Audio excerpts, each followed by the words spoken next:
저희 관리법 이제 27페이지입니다. 27페이지. 관리법은 제가 좀 상세하게 하지 않는 이유가 여러분들 실무에서 잘 배우시고 하니까 이 틀만 제가 잡습니다. 자, 공동시설 위탁 운영과 오른편에 보시면요. 자기 단지의 시설을 외부 인근 단지민한테 개방한다. 요 사항 있죠. 요거를 처음에 제한한 것은 똑같아요. 보시면 사업계획 승인받는 보통 단지에서는 입대, 어결, 입주자 등 10분의 1 이상 요청, 또 사업계획 승인 대상의 건설 임대주택일 때에는 임대사업자 요청과 임차인 10분의 1 이상의 요청, 또 건축 허가 대상의 복합주택일 때에는 입대, 어결과 입주자 등 10분의 1 이상 요청에 의해서 각기에 보시면 입주자 등 임차인, 입주자 등 과반수의 동의로서 결정한다. 위탁 결정을요. 시설, 각종 헬스장이라든지 체육관. 또 오른편 보니까 자기 단지의 시설을 인근 주민한테 개방을 한다라고 할 때 이 제한 방식은 똑같습니다. 똑같아요. 그런데 이 결정 내용들이 과반의 범위 안에서 규약으로 정한 비율 이상으로 결정하는데 결정되는 것은 입주자 등 동의, 또 임차인 동의, 입주자 등 동의해서 규약에서 정하는 비율 이상의 어떤 동의만 얻으면 요 과반의 범위 안에서 주민 동의가 되어지면 위탁 개방 결정을 할 수 있다라는 요 사항들 간단하게 체크해 주시고요. 자, 또 왼편 밑에 보시면 각종 어떤 비용 집행을 위한 공사업자의 사업자 선정 문제가 나옵니다. 이것도 기본 아시는데 선정 방법 보시면은 관리 주체가 대부분 다 선정 결정을 합니다. 하지만 입대에서 선정하고 집행까지 하는 사항이 있죠. 하자 보수 보전금과 지급받은 하자 보수 비용에 관한 사용공사. 또 밑에 보시면 입대에서 사업자 선정하지만 비용 집행은 관리 주체가 하는 것이 있죠. 장기 수선 충당금과 정기 안전 관리를 위한 용역 사용일 때 보시면 이렇게 한다. 중요한 사항이죠. 자, 또 보시면은 왼편 밑에 보시면 사업자 선정 기준 읽어보시고요. 계약서 등 공개가 또 중요하죠. 계약서 등 공개. 우리가 관리비 등은 부과하면 다음 달 말일까지 공개를 하지만은 사업자 선정을 하면 계약 체결을 하면은 그 계약서는 1개월 단위, 계약서 체결 1개월 단위에 공개를 한다. 홈페이지에만 합니다. 관리비 등은 홈페이지와 게시판 또 정보 시스템에 다 공개하지만은 이 계약서 공개는 단지 내에만 홈페이지나 게시판에만 공개하지 정보 시스템에 공개를 하지 않는다. 이런 부분들 체크를 기본하셔야 되고요. 관리 업무의 지원편도 지문에 간간히 뜨죠. 관리 비용의 지원이다. 지방자치단체장들은요, 조례에 따라서 관리비용 일부를 지원도 할 수 있다라죠. 각종 어떤 이 전기차 충전 커넥터 설치하는 거 하고 각종 어떤 LED 공사 등에 대해서 지원해 줍니다. 국가는 공동주택의 보수 개량 비용의 일부를 이건 지원이 아니고 주택도시기금에서 융자를 할 수 있다라는 부분을 또 체크를 해 주시고요. 또 비어모인 소규모 공동주택의 안전관리를 위해서 이 지방자치단체장들이 안전관리계획과 또 안전점검 업무를 수행한다. 이런 부분도 체크를 해 두시기를 바랍니다. 또 공동주택 관리 지원기구 있죠. 이것은 국토교통부 장관이 진행해서 고시를 하는데 예산의 범위 안에서 지원기구의 운영비용과 운영비용을 추진할 수 있고 또 지원기구가 실제 나가서 업무 수행을 합니다. 업무 수행하는 비용일 때는 보시면은 업무 수행비용 이것은 전부나 일부를 지원받는 관리주체나 입대한테 받을 수 있다. 이런 부분도 체크를 해 두시기를 바랍니다. 자, 그 다음 페이지입니다. 28페이지입니다. 관리 업무의 감독 등 나오죠. 감독. 자, 지방자치단체장이 감독을 합니다. 단지의 사항들 다 감독을 합니다. 체크하시고 감사편을 딱 보시면 중요하죠. 입주자 등 10분의 3 이상의 동의로서 소명자료 첨부해가지고 감사를 지방장한테 요청할 수 있다. 또 요청이 없어서 직권 감사도 할 수 있습니다. 자, 공개편 보시면 지방장들은 감사 결과를 통보해 줍니다. 입대와 관리자한테 통보해 준다. 그럼 관리 주체가 이걸 10일 이내에 7일 이상 이것을 홈페이지와 단지 내부의 홈페이지와 동별 게시판에만 공개를 해야 된다. 이런 부분 체크하시고요. 자, 비리신고센터도 시험에 나오죠. 자, 공동주택 관리 비리신고센터 국토교통부 장관이 설치하고 센터장은 관리업무 총괄 부서장이 한다. 자, 일단은 보시면 신고는 불법을 인지한 자가 인적사항, 본인의 인적사항을 첨부해서 증거자료 첨부해가지고 신고를 센터에 합니다. 하면은 자, 센터에서는 처리편이죠. 접수 10일 안에 조사 등을 지방장한테 요구하면 지방장들은 60일 안에 또 추가 30일 한번 연장해서 조사를 완료해서 또 정리한 다음에 10일 안에 국장한테 통보하면 국장이 지체 없이 신고단 통지한다. 요철이 10일, 60일, 10일 이런 부분들 체크를 꼭 해 두시기 바랍니다. 자, 밑에는 체크만 하시고 이제 표창 다 체크만 하십니다. 기본적인 사항입니다. 오른편 갑니다. 시설물 안전관리죠. 업무 대상이라는 전제에서 관리 주체가 시설물 안전관리 계획을 수립을 합니다. 또 이 계획에 근거해서 시설물 안전관리자와 책임자 선정한다.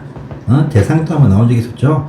요 중앙집중시설 포함되어도 지역 난방은 안전관리계획 포함이 안 된다. 이런 부분 체크하시고 연탄가스 배출기도 세대별 설치된 것은 제외한다. 또 조정편 보시면 소장이 3년마다 조정을 할 수 있는데 이 안전관리계획을 요 3년 기간 단축할 때 입대 구성원 가반수에 서면 동의받더라. 나중에 장기 수선 충당금 3년 조정할 때는 그때는 입주자 과반수지만 안전관리계획 3년 주기 단축은 입주자 대표의 구성원 과반수다. 라는 부분 보시고요. 또 안전점검편 보시면 업무 대상일 때 공동주택의 관리주체가 안전점검을 실시합니다. 반기마다 합니다. 자, 그런데 이 주택이 16층 이상이거나 또는 15층 이하로서 30년 경과되거나 또는요 CDE 등급받은 이러한 공동주택은 이 전문가가 해야 됩니다. 그래서 관리 직원 중에서 책임 기술자가 있으면 그 내부에서 또 주택관리 산업, 보로소, 소장이나 기타 직원이신데 점검 교육을 이수하신 분들 또 이분들이 없으면 유지관리업자라든지 또 안전된 전문한테 위탁을 맡겨서 안전점검을 해야 됩니다. 결과에 따른 조치죠. 재해 발생 우려가 있다 판단이 딱 되어지면 관리주체는 그때한테 통보하고 시군구한테 보고를 합니다. 그럼 시군구청장은 일단의 조치를 취하죠. 점검 책임자 선정하고 점검카드 비치하고 또 점검일지 작성하고 비상전화 구조하고 또 월 한 번씩 단지를 점검을 하게 됩니다. 근데 구조안전상 중대한 하자가 있다. 이것이 하자 담보 책임기한에 발생했다라고 하면 안전진단을 또 의뢰하더라. 그래서 안전진단 실시 비용이 여기서 나오죠. 안전진단 실시 비용 이것은 이 하자 담보 책임기한에 발생한 하자로서 사업자 책임이 원칙인데 해보니까 사업자 책임이 없어. 그러면 책임 있는 자한테 구분 징수한다 해서 우리 관리비 항목에 보시면 구분 징수 항목이라는 것이 있죠. 안전진단 실시 비용과 장기순 충당금이 여기서 나오는 것이다. 이렇게 또 아시면 되겠습니다. 자, 다음 페이지입니다. 29번. 자, 장기 수순 계획과 장기순 충당금 상당히 중요한 사항이죠. 기본적으로 다 한 문제 나온다 보시고 봐야 됩니다. 자, 그 대상이 있죠. 300세대, 또 세대 구분 없이 성강기, 세대 구분 없이 중앙동 지역까지 또 건축과 지상 복합주택일 때 장기 수선 계획을 사업주체가 또 리모델링 시공제가 수립을 합니다. 자, 제출 사용 검사권자한테 제출을 딱 하는 것이죠. 이때 나중에 또 관리자를 인계해 줍니다. 자, 이때 조정입니다. 입대와 관리 주체는요 3년마다 검토를 합니다. 장기 수선 계획을 여기서 필요할 때 또 조정한다. 그런데 이 3년 주기를 앞당겨서 조기에 하고자 할 때는 아까 앞에 안전관리기관 입주자 대표의 구성원 과반수지만 여기서는 입주자 과반수의 서면 동의 받아야 주기 단축을 할 수 있다. 이런 부분 체크하시고요. 자, 충당금을 적립하죠. 수성기에 맞춰서 주요 시설들 교체할 때 돈이 듭니다. 충당금이라고 부르죠. 이 적립은 소유자한테 징수를 하더라. 관리주체가 미분양되었다. 사업자가 부담한다. 1년, 날, 달, 매달 아시죠? 이 문장이 빠져도 문장이 되죠? 만약에 1년을 뺐다. 사용검사일이 속하는 달부터 매달. 날 뺐다. 사용검사일부터 1년이 지난 달부터 매달. 달 뺐다. 사용검사일부터 1년이 지난 날부터 매달. 말이 됩니다. 빠지면 안 되겠죠? 1년, 날, 달, 매달 보시고요. 자, 건설 임대에서 분양질환 딱 되었다. 관리 업무를 인수인계한 그 날이 속하는 달부터 매달 징수한다. 이런 부분도 보시고요. 요규 적사계가 나오네요. 요규 적사계. 이 문장이 바뀌면 안 되겠죠? 요율은 관리구역으로 적립금액과 사용은 수성계가 정한다. 요규 적사계. 이게 크로스로 바뀌면 안 됩니다. 자, 건설 임대일 때는 분양질환 딱 되었다. 관리 업무를 인계하기 전까지는 종지나 받던 임대에서 받던 특별순 충당금 요율에 따른다. 라는 부분 보시고요. 또 사용할 때 장기순 계획이야. 계획. 이 계획인데 이 계획에 안 따를 때 1천만원 과태료 받습니다. 맞는데 근데 계획에는 없지만 하자 심사 분쟁 조정 하다 패소했습니다.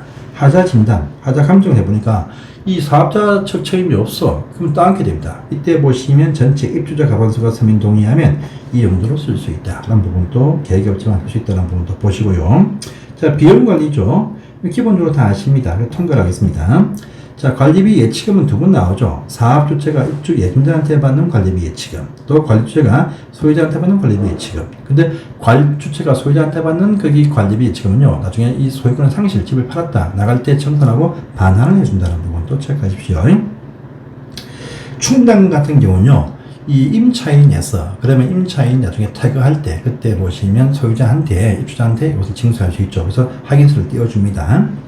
자, 관리비가 항목이 쭉 있죠. 특히 수순 유지비에 포함되는 항목. 이거 네 가지 중요하죠. 그래서 장기 수순 계획에서 제외되는 공용 부분 수순 유지비가 포함된다. 또 안전점검 비용은 세입자도 내게 됩니다. 재난재해 예방 비용. 이것들이 수순 유지비 관리비 항목에 포함됩니다. 근데 이와 구분 징수한다. 그만 했었죠. 장기 수순 충당금 소유자한테, 안전진단 실시 비용 책임 있는 자한테 구분 징수한다는 말입니다. 자, 사용, 거주자가 내야 될 것을 대신 납부해서 대신 납부입니다가 징수 대행, 납부 대행 항목이죠. 전수가 지정한 생보대설이다. 여기까지 있습니다. 관리비 등 공개한 데 했었죠. 자, 홈페이지, 동료 게시판, 정보 시스템에도 공개를 하는데, 그 다음 달 말일까지, 답수입도 같이 공개합니다. 이런 거 보시고요. 관리 업무, 그 업무 관리 대상, 비업무 관리는 사실 공개 업무가 없지만 100세대 이상일 때 똑같이 관리인이 홈페이지와 동별 게시판은 공개를 같이 하더라. 라고 하는 부분도 체크를 해주세요. 자, 보시고, 그 다음 페이지. 하자 보수 책임, 하자 담보 책임은 조금 더 내용이 좀 많죠. 그래서 다음 시간에 하도록 하겠습니다. 감사합니다.